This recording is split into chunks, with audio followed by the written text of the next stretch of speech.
Good evening, everybody, and a very warm welcome to our Lyceum Night, coming to you from the Paul Spiritualist Church down on the south coast of the UK. Absolutely no idea what to start talking about tonight. Interesting. Usually, when I'm on my own during the day, little thoughts will start to bubble up. Today, nothing.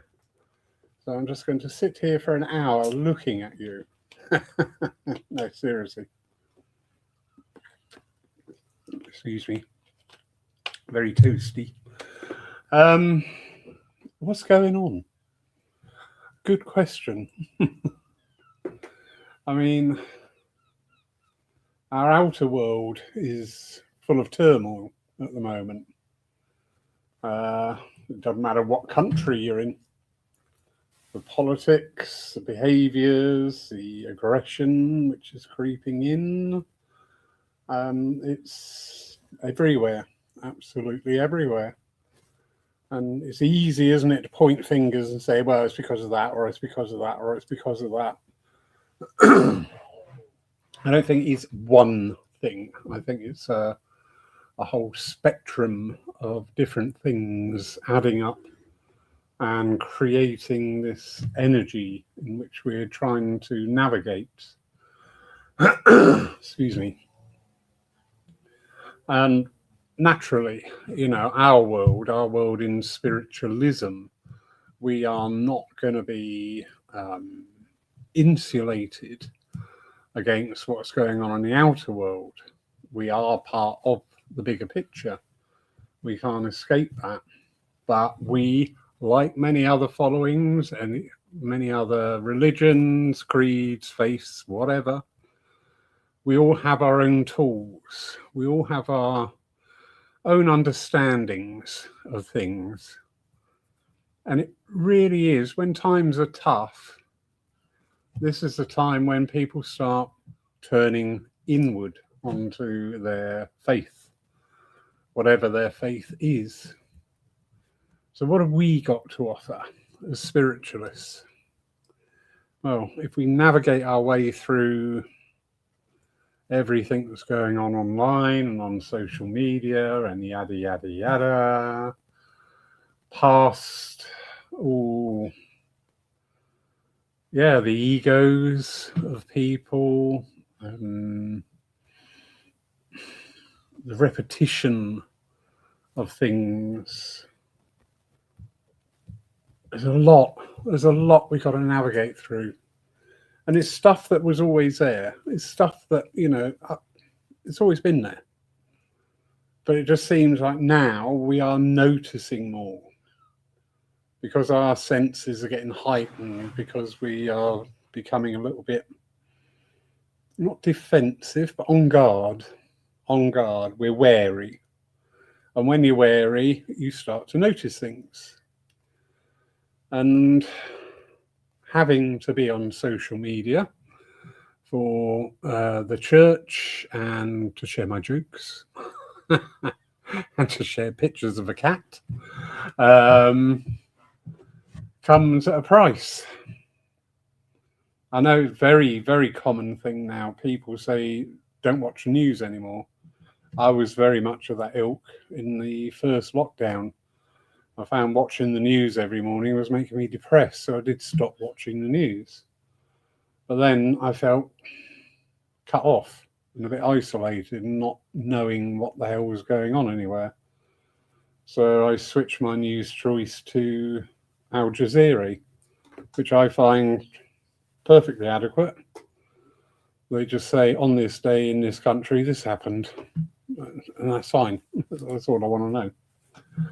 So we need that connection. We need that source of information, sometimes to increase our knowledge, increase our understanding, open up new doors, new avenues of thoughts for us. Also there to confirmation of how we're feeling or what we're experiencing. And again, we've got to be wary with that. I shared a little clip from a lovely gentleman who did a Lyceum for us back in lockdown days, Lewis Powell from Liverpool. Fascinating guy, and really, really liked his ethos, and gave wonderful evening talk. In fact, it's probably time I asked him again, I think. Anyway, there is that little video out on my page. I know a lot of people didn't like it. That's fine. That's absolutely fine. We're not here to be people pleasers. We're not here to keep everybody happy all the time. I always say if you try and be everything to everybody, you end up being nothing to no one. But he had some interesting thoughts shared in that video. One little phrase he used, and I thought that's really interesting. Talking about different thoughts with the awakening process and how it's being managed by various different factors. And he said, you've got to be careful because sometimes you end up in this echo chamber where everybody's repeating back to you and talking to you. So suddenly you feel elevated and special and of the hierarchy. And I just thought, you know what, that is so true. And what a wonderful way to describe it, this echo chamber. So there's lots and lots and lots of stuff out there for us to navigate. Anybody watching, welcome. Please, as always, put questions, comments in the box. It's this interaction that keeps the evening flowing. I know people are probably having a little snooze ready for the football later on. Don't blame you. 2-1 to England. There we go. Let's see what happens. But it is interesting, isn't it, that we're in a. I feel that we feel we're in a limbo. I know we've got this excessively hot weather, which naturally quietens things down and slows things down. But even with that, I mean, we live in a tourist town, and at the moment, it's really not a tourist town. They're not here. There are a few people on holiday, but in the main, no. I know money is primary importance to people and the uncertainty with money. So there is that unwillingness to go out and spend money because we don't know what's coming up. I get that. With the general state of things, more and more, again, we seem to be having this assault by the media and social channels, things, Deliveroo, Just Eat, have your eye tests at home, have your medications delivered to your home, get your exercise bike in your home. And again, it's this isolating of people. I'm not going to go into the whys and wherefores and what ifs of why this is becoming so predominant, but it's a very unhealthy way of living. I went to the high street market today down in town. It's my Saturday morning vigil. I go down there and I get my cheddar because the market guy has lovely cheddar. And he's funny and we always have a chat. But in that walk down there, I went into another shop and bought something that was unplanned, but I suddenly thought, I do need. I spoke to 7 people that I know or recognize me or whatever. And I thought, do you know what? I've had 2 hours out of the house. We'll leave the exercise, shall we? Because I don't think a quiet amble round town is really exercise. But it was the social side. It was the interaction side. And yeah, it was great. It was really nice. So this drive that we're having, I mean, in our world, in spiritualism, we were one of the first, excuse me, it's just so warm down here. We were one of the first churches to present things online in the lockdowns. And at that time, it was a very well needed thing. I always remember I went to Edinburgh to the Conan Doyle Centre, and I'm sat in there, first time visitor, lovely, beautiful, beautiful place. And somebody sat there, and I think it was Gloria Affleck. I think it was Gloria, who I now know. I didn't at the time. But this lady just turned to me and goes, "Lawrence," and I went, "Yeah." She said, "Oh, well, thank you so much for all you're doing online and everything. It's really kept us connected." And I went, "That's all right." I'm not saying that to look at me getting all the adoration. No, no, no. It was just bizarre that I'm somewhere 500 miles from home, never been there, and somebody was suddenly really comfortable, just called me by my first name. And it was like, wow, that's quite interesting. This outreach that we can do online. So yeah, at those times, it was very, very valuable tool. After the lockdowns, we had to slow crawl back with the churches. We opened up between the lockdowns here, but many places didn't, so they were shut for over a year. And I always remember going back out and serving churches, and again, there was this apprehension with people, a little bit of nervousness about being around people again, understandable. But also, it was going back to going to church, which is something people have been doing for many years, but they'd had a year's break. And they couldn't quite put their thumb on what has changed. It seems the same. It's the same time. It's the same format. It's the same layout. But it's different. And I think the thing we overlook many times, and I know this is very common in mediumship, is we change. We're always looking externally for, why do I feel uncomfortable with this? What's changed? What's happened? And yeah, there are times things do change around us. But a lot of the time, it's our own change. And with everything going on, our change process seems to have accelerated because, again, we've got this wariness. We're very alert. Even though it's subconscious, we are very alert to our immediate environment and the world environment. We're always on the lookout. We're always watching. We're always, we all feel like there's something that should happen that will make us pounce, but it's not happening. But we're there. We're on that edge. And as I say, in mediumship, quite often mediums will say, "Oh, spirit have changed the way they work with us." And I often think, but is it spirit have changed, or have you changed? We don't like change, do we? As a species, as a race, as an animal, we like continuity, we like consistency, we like repetition. But then we also crave change. We also crave new influence. We also crave new experiences. So we're this sort of like weird paradox living in this world.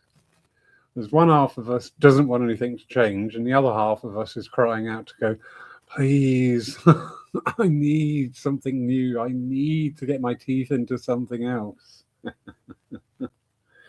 If there's any psychologists watching this, please let me know your thoughts on that. I find that really interesting. But yeah, within our movement, we're craving for change. But again, we don't know what it is. We don't know what it is. Everywhere that we've been speaking to, whether these are people who are running churches and centres, or people demming and working at churches and centres, are all saying the same thing. Numbers are down, really hard to get attendance. Some places are using, drop the prices down to minimal to try and get more people in. Other places are sticking their guns on their fees and charges. but seeing a big decline in numbers. But probably the most important thing is in the churches and centres themselves, this big decline in numbers. Again, these are things I'd like to try and understand. I can't solve it, but if I can understand it or get a grip or get a rough idea of what's going on, I can work better.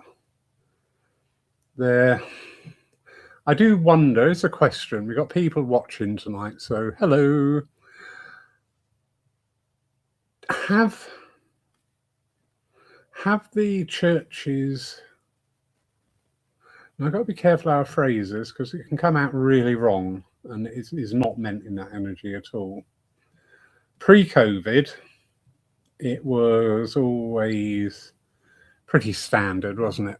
Church services, we all knew the mediums we liked, we all knew the mediums we weren't so keen on. We all had our opinions on a demonstration of mediumship, be it in a service or as a standalone dem. I always say, you know, this is a continual thing, improving the standards of mediumship. Yes, there is an essence of correctness in that statement. It's improvement on the delivery, the presentation and the handling by the medium. But I think we've got the lines a wee bit blurred because people are saying we've got to have better evidence. I'm really sorry, I always stick to this. The only person who can say if a message was good or not is the recipient.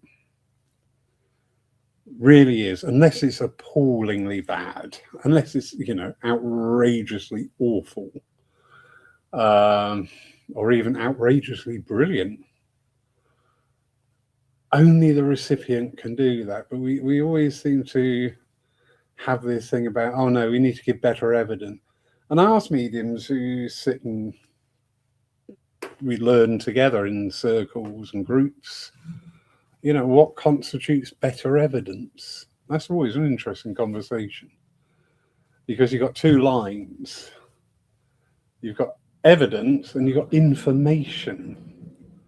Now, I see people getting very hooked up on information. For instance, actually, this actually did happen. I was the recipient and it was my mother, and I got a full description of my mother: height, hair, eye colour, colour of lipstick, clothing attire, type of shoe she wore, and really, really good in depth. But that was all information. I'm not saying that was all, you know, that was only it. It was really good information, but it was only information. And when it went to where the message would normally flow, it was like, oh no, she just made her presence known. My mum made her presence known.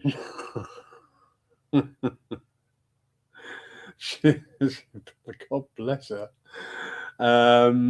It's rubbed off on me. We're all a bit of a Marmite family.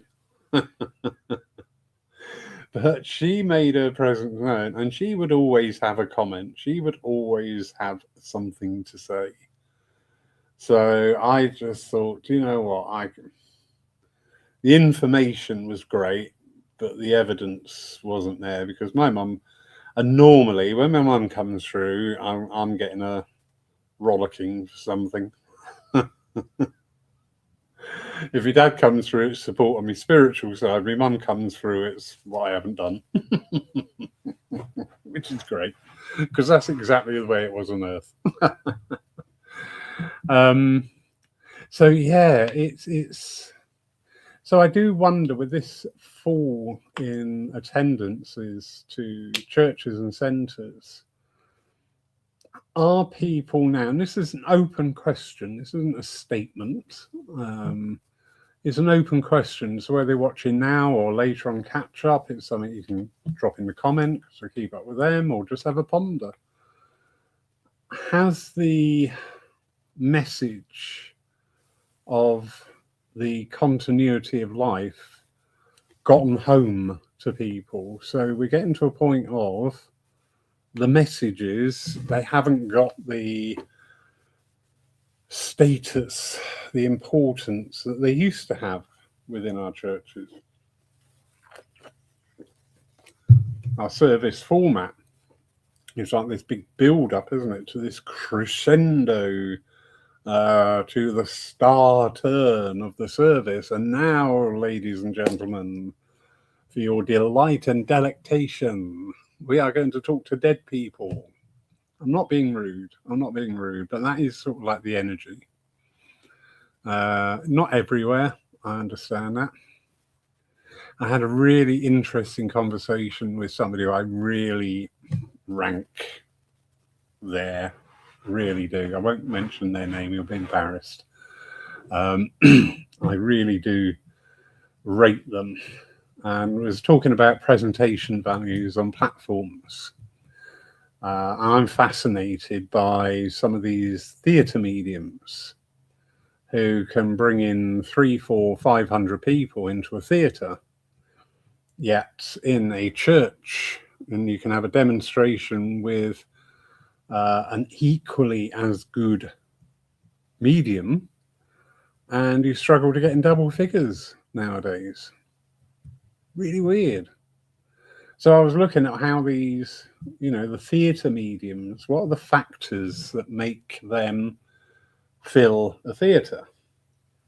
And it breaks down, again, nothing's one thing. What's wrong with the world? It's not one thing, it's lots of things.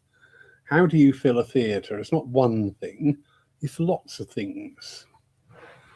So number one, obviously they have a very good PR team behind them, which will be a paid position. That's fine, absolutely fine.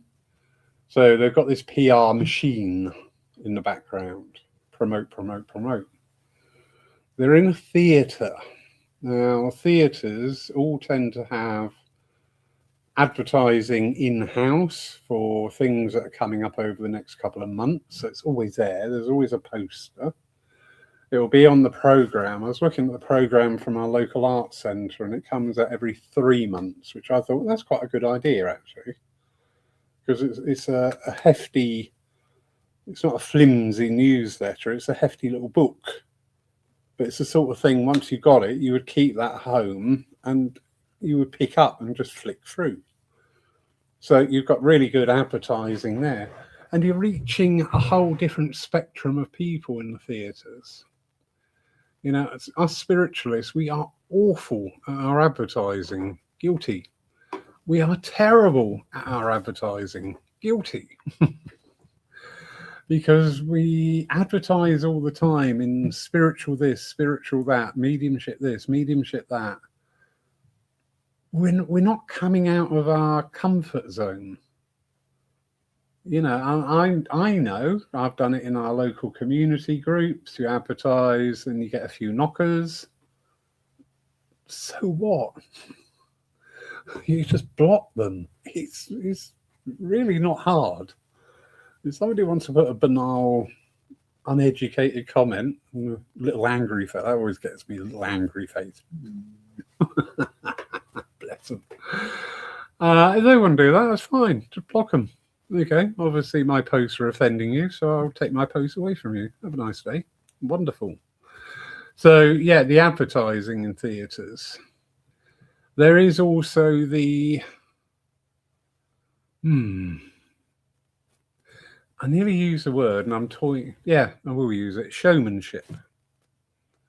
It's a bit crass. Now, this is where I was having this conversation with somebody, and that was one of the points that I brought up. There is usually this very good flamboyancy there, be it man or woman, doesn't matter.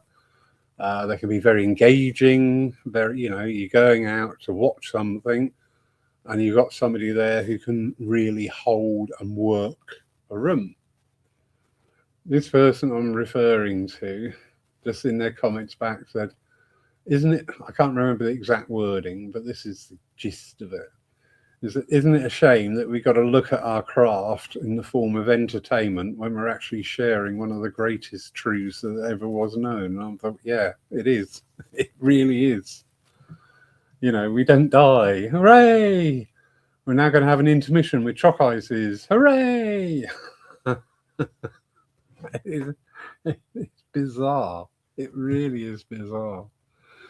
But yeah, I do wonder with this falling, and it's not right. Number one, it's not just the UK, it's Europe as well. Number two, it's not just spiritualism. There are many Orthodox churches having exactly the same issues. There are the odd ones here and there that, for whatever reason, shine. People quote a church fairly local to here and say, well, their numbers are always really good. And I go, okay, so why is that then? Why is that then? They have a fairly good standard of demonstrators. They're not scratching the barrel, which some people are forced to do. Place is tidy, clean, welcoming. That's good.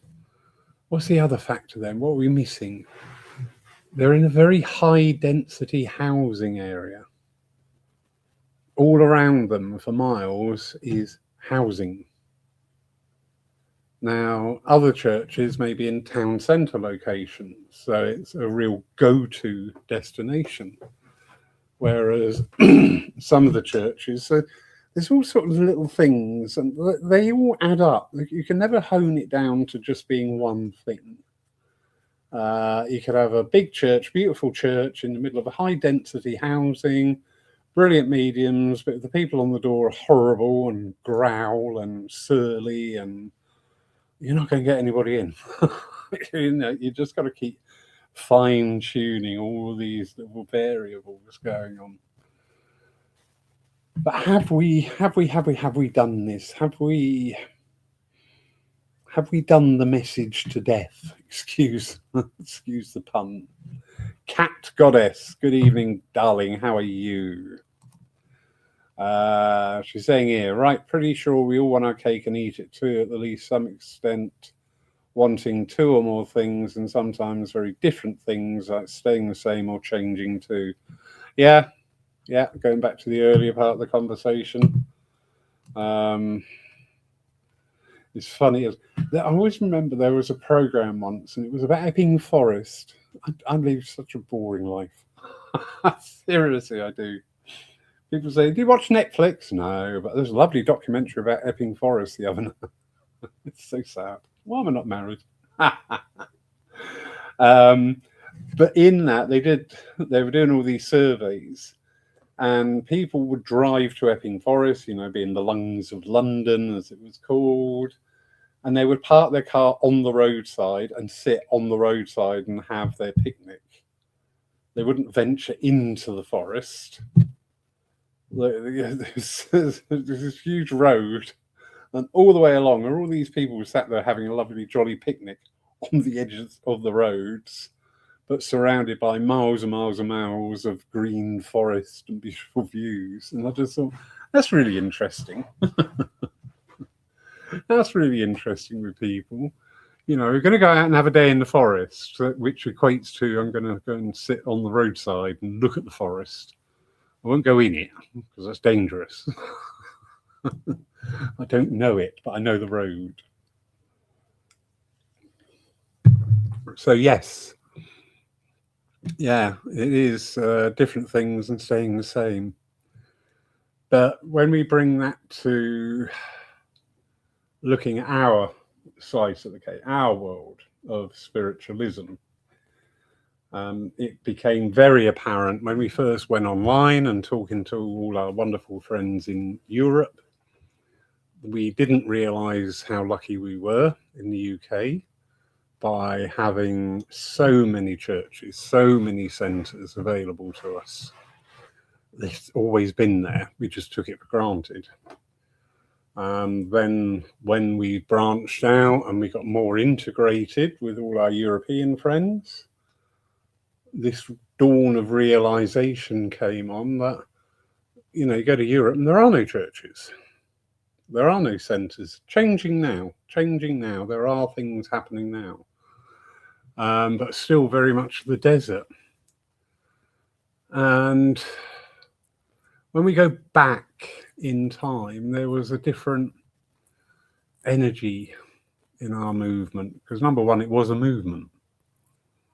You know, the word movement actually applied to what we were doing. We kept things going. We were constantly pushing, striving, moving things forward.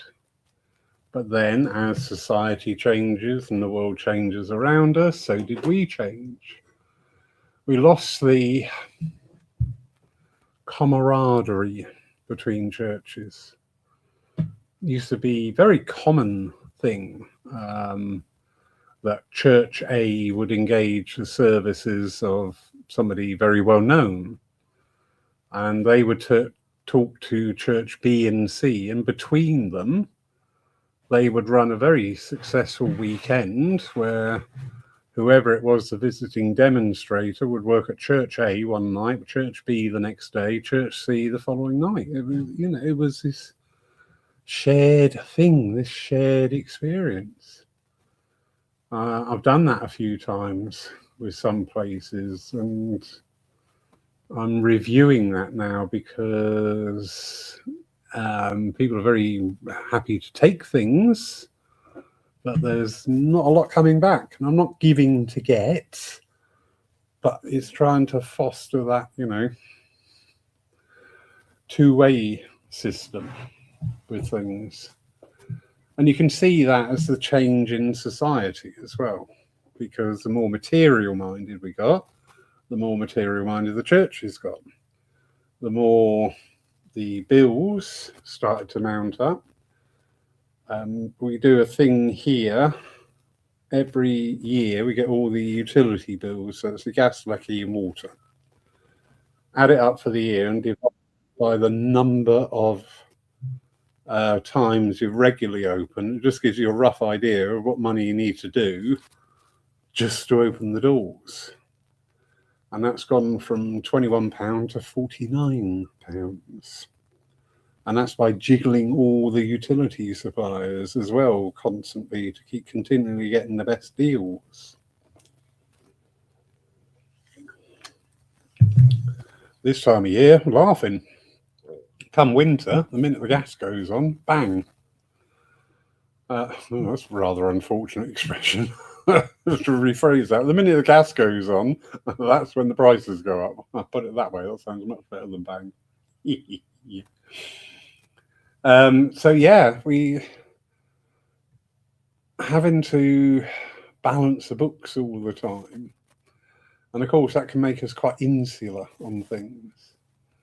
I know of an area where there's a little bit of friction between a few of the established places, and they're little monkeys, they really are, because one will put on a night and the other one will 2 days later put on something on the same night, and I just think, why? Why do you? And it's happened far too many times to be a coincidence. It really has. So are we losing the spirit in spiritualism? The lovely Shirley Ann. Yes, it may look cool, but it's stuck to me, and I know I'm going to have to roll on the floor to get it off later on. Thank you, Shirley Ann, for an absolutely awesome wedding. You looked beautiful. Billy Joe, he's a so-and-so. He was outside with your rings, and he turned to me and he went, "Oh, wouldn't it be funny if these went missing?" And I won't tell you what I said, but it was very short, sharp, and to the point. He's a little monkey, he is. But it was an awesome, and such a nice service. Thank you, thank you, thank you. Really gutted I couldn't get to the reception, but we had something on here, so I had to come back. Duty called, but an awesome day. Thank you for inviting me to be part of that, and as I said, you just look absolutely stunning. Well done. Thank you. Anyway, I just wanted to get that in because I haven't seen Shirley Ann. She got married last week. Yes, last Saturday. So yeah, awesome day. I did tell Ben to tuck his shirt in. He wouldn't. He's a monk. Anyway, but yeah, are we? What is going on in the churches and centres? What is going on? And again, appreciate anybody's comments out there, your thoughts, your comments. What is it? What is it? What are we missing? What are we not picking up on? There's something or things, plural, that we are missing. You know, the standard service format. And again, these are all questions. I'll give you what I think. Doesn't make me right, doesn't make me wrong. I'll give you what I think. This is all about conversation and engagement. The standard church service has been around for over 100 years, this format. Do we look at presenting different services? We do here at Paul, and I'm not saying that because they look at us, we do this. We will have the standard divine service, and there are 4 other types of services that we do. Still to the same effect, but different presentation, different format. Just the revival services that I'm doing. These are what we used to see in churches: a service of psychometry, a service of flower sentience, different things like that, and that goes down well. It does, because it is something different for people. You can't keep presenting the same meal every week. Well, you can, but people are going to get bored of it. People are going to drift, especially in this weather. Tomorrow, I have no idea how many people are here. We live in one of the most beautiful parts of the UK. We've got the best beaches in the UK. And if they're all down there having a jolly time, do you know what? That's great. Spiritualism isn't about attendance. Spiritualism isn't about being here every Sunday, name ticked on the register. Spiritualism is about opening up the doors and letting people find themselves to lead the best life they can lead, supplemented by spiritualism. So, cat goddess. True, I wonder how much of the spirit has been lost from lots and lots of stuff in this world. It's like the amount of crazy stuff that goes on in the names of different stuff makes you wonder what happened. Yeah. And again, this is the outer world encroaching on the inner world. There's certain people in power in different countries who are doing things, and everybody's going, it's crazy, but nobody's doing anything. This is a weird thing. Nobody's doing anything about it. And there's lots that you can do, we can do, but nobody is. So, the format of services. Here's a question, a thought for people. Do you have to have evidential mediumship in every service? There are some wonderfully gifted speakers out there who don't get the opportunity to work so much because, for whatever reason, the confidence in their own mediumship isn't there. So therefore, I can't be a platform medium. But we need good speakers. My goodness, we've had some awesome people talking here. Absolutely. Oh, my goodness. David. Not David Powell, but David Powell is a brilliant speaker. David Jackson. He was a minister of the Union. His philosophy part went on one day 45 minutes of an hour service, and nobody complained because it was gripping, it was fascinating, it was fulfilling. Wonderful Mark Stone, he's a great orator. You know, his addresses really make you think. So that's interesting, actually. That's got me thinking now. Something for Paul. How many really good speakers are out there that we never hear from because, for whatever reason, they can't or won't do mediumship? So, should the churches be actually looking now and thinking, that's a thought, because we all know somebody. I know two people just off the top of my head who can deliver great philosophy, but they've got no interest in mediumship, and that's fine. We are not here to make everybody a medium, as in, I've got your mother here. We are here just to give out keys to people to investigate, to find, to open doors. So I like that thought. I like the thought of a speaker's service. There is one online run by the wonderful Anne-Marie Bond, and that is only philosophy, no evidential. And that's really good. That's really good. So there we go. See, just by sitting and mulling these things over, something has come. It may work, it may not work. There's only one way to find out, isn't there? Simple as that.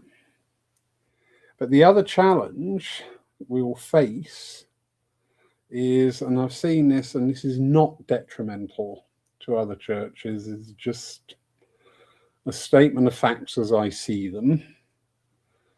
There's quite a few places that don't engage on any of the educational stuff. They do the same in, week out, week in, week out. When they try to do something different, they bring in a bit of education. It's usually very short-lived because it's very easy to create an addictive audience, congregation. And they come because it's repetitious. They get the same every week. And if anything changes, like 5p on the cup of coffee at the end of the day, oh my God, it all kicks off. So to bring the education into your churches and centres is hard. It is hard. And you've got to keep doing it. You can't give up after 2 sessions. So, well, nobody came. Okay, why? Did you advertise it enough? Did you actually push it? I've seen some announcements from platforms that in the whole energy where it was put over, whatever they were advertising, I just didn't want it, you know? Oh, yeah, next week we got the Seekers group. Yeah, we never get anybody really turn up for that. I mean, if that's the way you're advertising it, then guess what? So there is this constant review process. Self-reflection. Now, we touched on this the other week with Chris Jacobs, CSNU, about reflective practices. And he said, and I didn't realize this used to be a thing within the movement. We would sit down and do reflective, not a bitch session. And this is what we do as mediums. And I'm sure any mediums watching tonight or later will recognize this. You get down off the platform going, oh, I didn't do this, I didn't do that, I didn't say this, I didn't get that. And we do it. It's so self-destructive. We get all het up beforehand. You know, all the nerves are there and we're getting ourselves all psyched up. And invariably, the first thing we do, we come down off the platform and we rip ourselves to shreds. So reflective practices, they're really good. If anybody's interested in there, I have got a couple of forms. So if you drop me a message on Facebook or an email, I'll quite happily send you over the form. If you use it, great. If you throw it in the bin, great.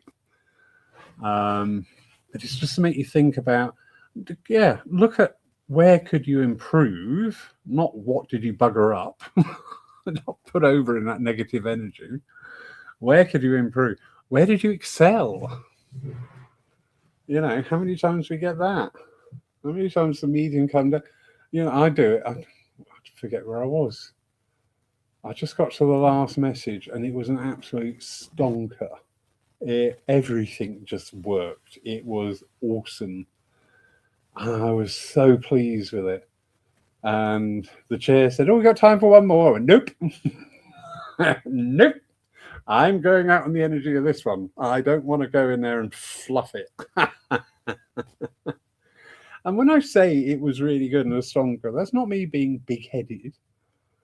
I class myself as a pretty average evidential medium. Philosophy is me, healing is me, but everything just worked, and we should allow ourselves to go, you know what, that actually was really good. That really did work. So yeah, reflective practices, I think that's a very good thing for mediums to consider. You know, if you want to do it, great. If you don't want to do it, great. It's really easy.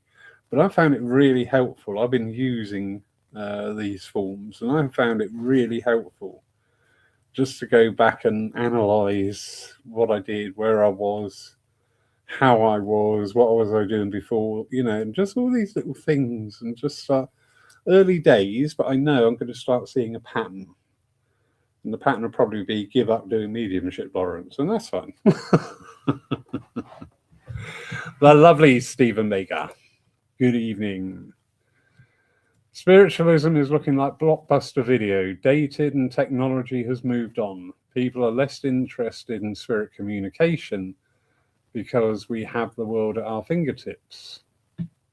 Yeah. Yeah, I like that Blockbuster. I remember Blockbuster. That was good. They were the days. That was a night out, wasn't it? Go and choose your video. And actually, yeah, I can see that. I can see that looking at the chair. Right, where's a good medium? What is a good medium? What makes a medium good? That's another interesting question. Again, it's down to the sitter. It's only their perspective. So people are less interested in spirit communication because we have the world at our fingertips. Yeah, I get that, because we are experiencing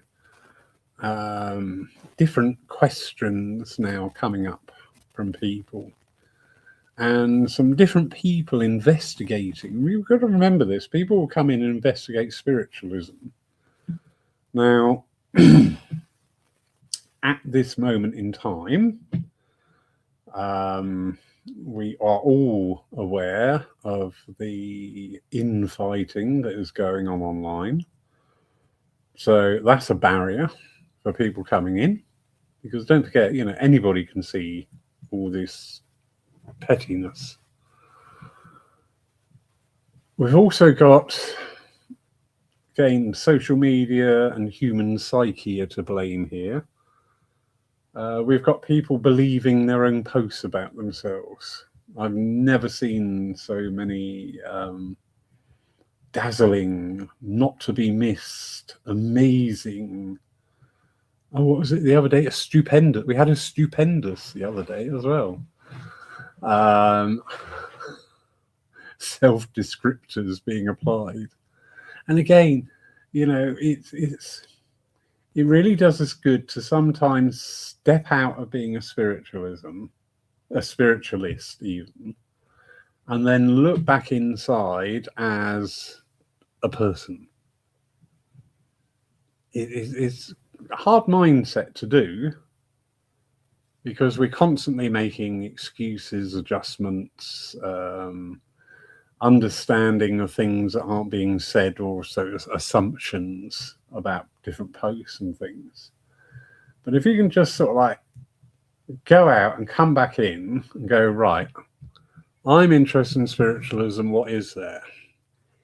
It's really not that good. It's really a bit tawdry.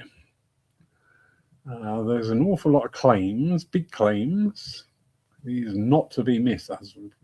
Not to be missed is becoming my most disliked phrase. Why is it not to be missed? What's going to happen? Am I going to win the lottery? Why? But there are people looking in. There are people coming in for the first time. There are people of different generations coming in. There are people of different educational backgrounds coming in. Recently, I was out working in Germany, and I found that really invigorating. I had a wonderful time. I was looked after so well. I had wonderful people I was working with. Beautiful town, beautiful accommodation. Everything was just spot on. I even went swimming, and it was gorgeous because it was so hot. But in the actual learning scenario, there were some really interesting questions. And also, there was quite a big expression of desire to learn more about philosophy, which was really heartening. There was about 7 out of 20 who said, yeah, we are sitting in circle, we are learning our craft, but we want to know more about philosophy. We want to expand into that. We want to, understand philosophy and where it comes from. And it's fascinating too, because of course, a lot of our philosophy can be based on the greats of spiritualism in the UK. But over in Germany, we were talking, and Mesmer came up, who came up with mesmerism. He was German. They have quite a good spiritual history, the same in France, the same in Sweden, the same in Italy. There is this spiritual history there. And I think that would be something, any of our European friends watching, is to study your own country's path of spiritualism. Mesmer was fascinating, absolutely fascinating. And I am fascinated by mesmerism, this working of the energies when you're doing this. Because I always say, you watch Trump when he talks. I will bet you £1 to a penny that somewhere, somehow, it may not have been called mesmerism, but it's based on it. Somebody taught him how to, because he's always doing this with his hands. And there's a few other world leaders who do this. It's really interesting. So, yes, Stephen, dated and technology has, well, funny you say about dated. We are just on the cusp. In 9 days' time, we will be closing down for 2 weeks for a refurb. And part of the refurb is updating and introducing new tech into the church.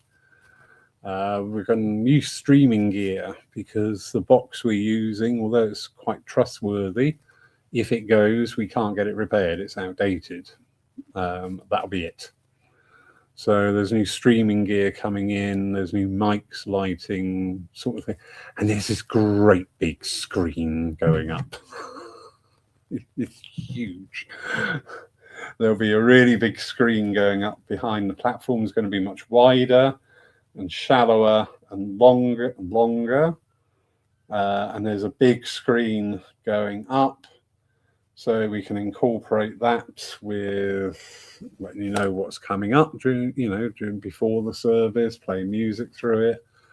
the hymns with the words up there rather than a bit of paper and singing like that. You can now sing up with your voices open, but also is going to bring in a new side to the workings of the church, not only in the educational side, because there are many people now who are utilizing videos or electric whiteboards. We've got the little pad. You can turn it into a big electric whiteboard. Also, it will be quite a figure point in letting the church out during the week when it's not being used for people from outside to give presentations and various talks, nothing to do with spiritualism, being used as a venue, because we need income. And I'll be perfectly blunt and perfectly honest with you. You can work your socks off trying to be a spiritual venue and have all these different groups coming in, and the actual returns on it are minimal. I'm going to leave that there. But on the other side, we're a nice small venue. We're going to have really good tech. We can link up with Zoom through it. That'd be great. That'd be awesome. Certainly I'll be back in with our spiritist friends. So yeah, there's all sorts of, and it's just bringing it up to date, and the stuff we're putting in is probably already starting to be out of date. Whatever is coming in now between the original quote, which was 2 years ago, as a thought, and today, you know what? It's going to be out of date already. Such is the world.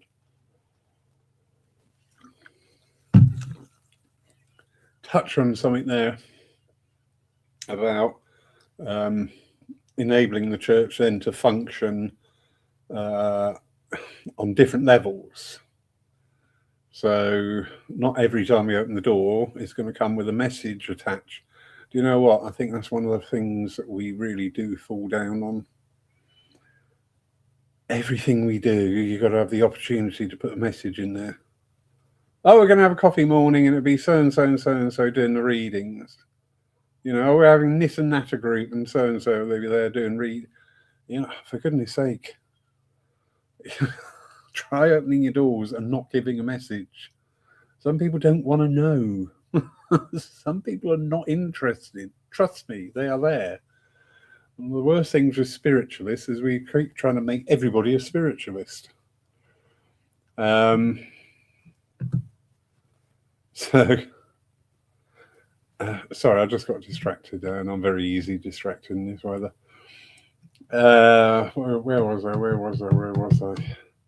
Yeah, with churches and centres, we're all going through a rough time. Now, there's quite a few places that are very fortunate. They've got quite big reserves. That's limited, because I'm seeing some of these places and every year we're dipping into the reserves. That is a downward spiral. We've got to diversify. So if we can diversify in the way that the church is used by other organizations, other groups coming in, if we diversify with how we present spiritualism to a much wider audience. So again, it's all well and good saying, as touched on earlier, having a speaker-only service.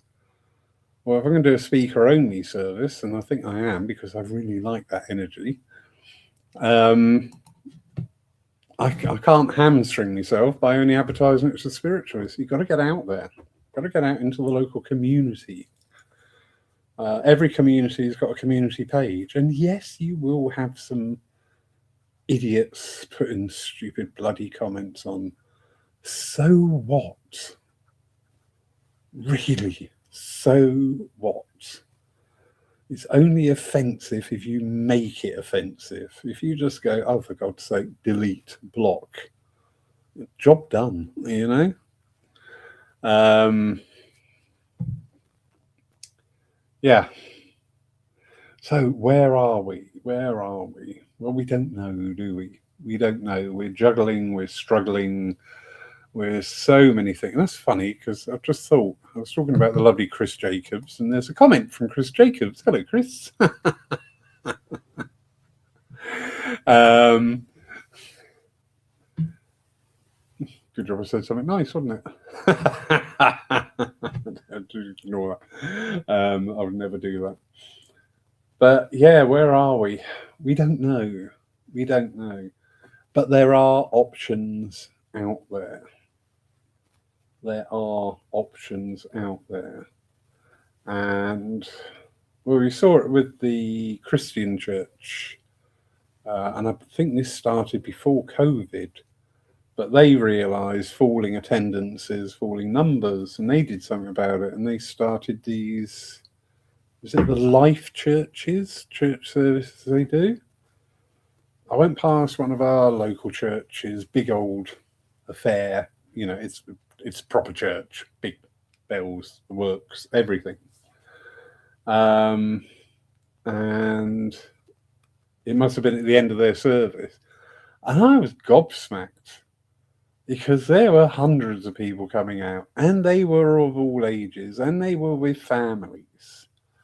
There were kids, mums, dads, grannies, there were all sorts.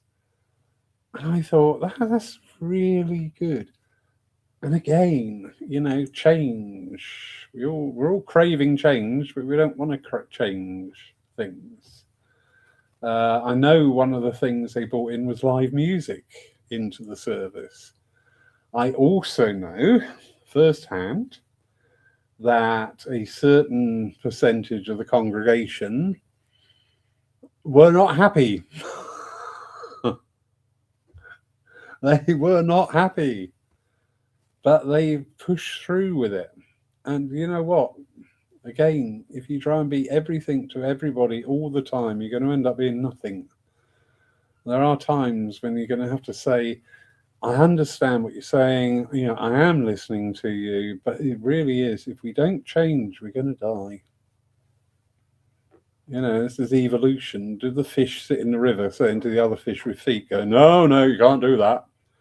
I don't know why that fish has suddenly got a northern accent, but I'm sure they did have.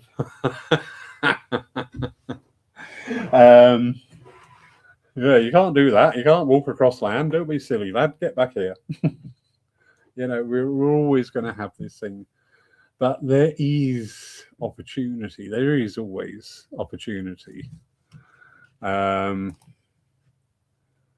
all right, Chris. It was just your name was mentioned. I was talking about the reflective practices. And it came up in the conversation that we had a few weeks back. And I said, you know, I was amazed when you said it used to be a standard. So that's all it was. It's all very nice. Yeah, we serve the wider community, not just spiritualists. Yeah, and that is so true. There was something here. I'm not going into any detail over it. But it was set up to help the community. And then suddenly one person's aspect of it was all about getting shamanic drummers in and different things like that. And I'm just sat there with my head in my hands thinking, why? We're all people. You know what? If somebody came running up to me and started doing a shamanic drum over my head, they'd get a shamanic drum over their head. It's a time enough. I will go out and seek a shamanic drummer. I don't want a shamanic drummer bounce on me when I'm actually sat here trying to sort out some deep personal issue. Very simple. And that's something I think we forget. That is something we forget. As I say, we're always trying to append the message to it. We're always trying to make it about spiritualism. Well, you know, we're big communities. And if we only cater for the spiritualist community, that's what we're going to get. If we cater to the bigger community, that's what we're going to get. The choice is very much in everybody's hands. Anyway, for starting off the evening and saying, God knows I haven't got anything to talk about, I haven't stopped waffling. I do hope there's things in tonight that just, you may disagree with them, and that's great. Absolutely, it's not a problem. And there may be things in there that make you think, that's interesting. So where we are, it's a very difficult time, but it's not doom and gloom, because there is always potential. We've got to go out beyond the box. There's a beautiful church on Piccadilly in London. Another St. James. We got a St. James in Poole. And really, really super church, proper church again, bells, stained glass, all that. And their vestry is now sublet to Costa Coffee, which when I first walked in, I was like, not sure about that. But then I thought, well, do you know what? What else would their vestry have been used for? It was probably, had the jumble sales in there once a month or something like that. Jumble sale in Piccadilly, that'd be interesting. But anyway, they diversified. They thought out of the box. So there is always hope there. There is always hope there. Thank you, Chris. Everybody's coming together. I'm looking forward to seeing it as well. And it's just worked out very poetic justice. And this wasn't planned, but it's great. The medium who is on a week tomorrow is also a builder, and he is also the person that will be ripping the platform out on the following Wednesday. So I just thought, oh, that's quite nice. He's the last one to work on that platform before he tears it down. I quite like that. Anyway, little things. Yes, we are looking forward to it. Again, new things, new energies coming in. I'm just waiting now for confirmation that I can officiate at weddings within the church, because to get what they're called, registrar in is £700. So that cost alone is without any money for the church. But once I've got through the first two parts, no problem. I'm not a criminal. I haven't got I'm not a risk to society, I'm pleased to say. Some people may not agree, but never mind. So just waiting on the final confirmation. And again, that'll be another thing for the church, because we're going very modern as well. It is a very big sea change in the appearance, but not in the ethos. But again, it's just going to be a very modern look to things. And being that smaller venue,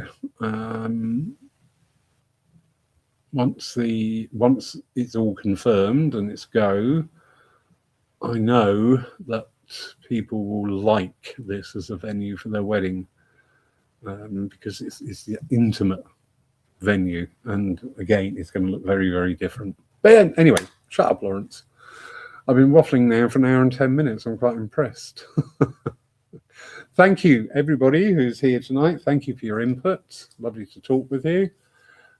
Big thank you too to those people listening later on catch up. Please don't forget my offer for those who may be interested in it. I've done some forms up for reflective practice after working as either an evidential or healing medium. Are applicable to both fields. And I'll quite happily just drop me a message on Facebook Messenger, and I'll quite happily send you a copy. Not a problem. So have a wonderful night. And Fiona, thank you. That is my favorite word. That's the thing I look for. And that includes you. Fiona is doing some wonderful crystal bowl sound baths, and they really are something special. And she's really gone that extra length, that extra distance into presenting it. We've had some people in the past. We had somebody who was trying out gongs. It was a bit, how should we say, chaotic. That's an understatement. But Fiona presents a wonderful crystal bowl evening, and I know she will go from strength to strength, and really pleased that Paul has been here to assist you with that. So have a lovely night, everybody. Oh, is that your name now? Shirley Ann Best Smart. Oh, right. So Shirley Ann Best Smart. SBS. Oh, SBS. I'm so sorry. I've just realised that.